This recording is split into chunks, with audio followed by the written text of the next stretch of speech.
It's March 2020. I am 9 years old. The COVID-19 pandemic strikes.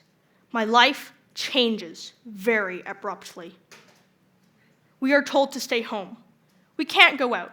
No school, no activities. Everything is canceled. They even put yellow tape around the playground. The government doesn't let children go to the playground. As a lifetime homeschooler, I particularly cherish the limited time I have with other children and families. When all of my learning goes online and I don't get to see my friends, it's devastating. Worse yet, no one knows when the pandemic will end.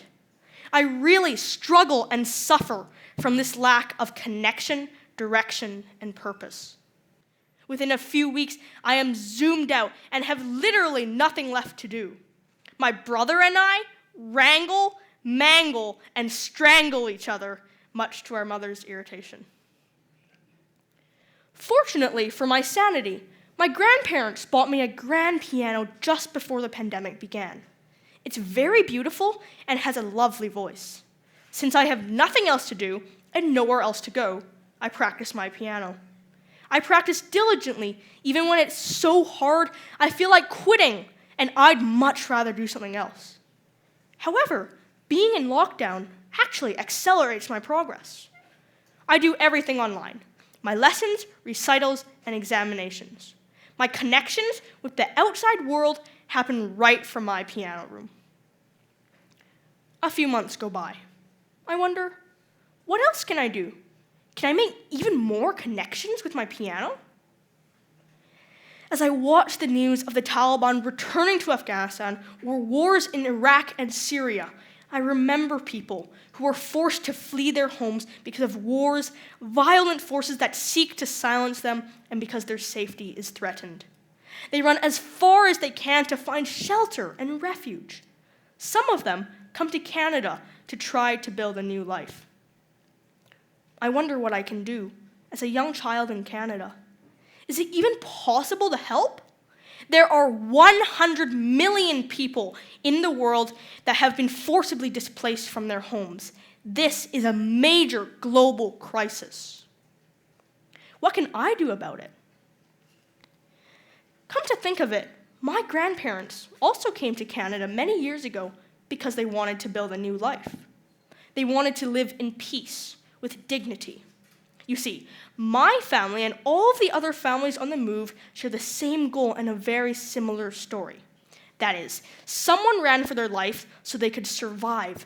And if they lived to have children and grandchildren, they could give a better life to them. I am so grateful to be that grandchild. As I play the piano that my grandparents bought for me, I wonder, what if I make a CD of my music and sell it to raise funds for asylum seekers in Vancouver? After I think it over, I finally feel I've stumbled upon a great idea.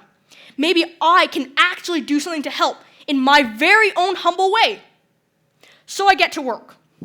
My piano room becomes my recording studio. I pick out my favorite pieces, 21 of them. I practice with a new passion and record my pieces at home. I'm not sure if you have recorded yourself, but hearing my own music made me feel really critical about my playing. I ended up recording the pieces several times each before I was somewhat happy with how they sounded. Then I painted the CD cover. This is how it turned out. It has a piano in the middle with some whimsical notes along the bottom and a bright pop of color at the back. The title of the CD is Childhood Memories Through the Ages, a piano CD fundraiser for Kinbrace. Kinbrace is a local charity that supports asylum seekers in Vancouver. I make a YouTube video to explain my idea. I send the video to all of my family and friends, asking them to spread the word.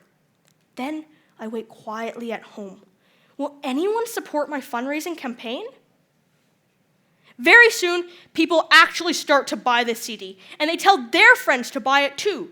Donors from different parts of the world start to flood in, many of whom I have never even met.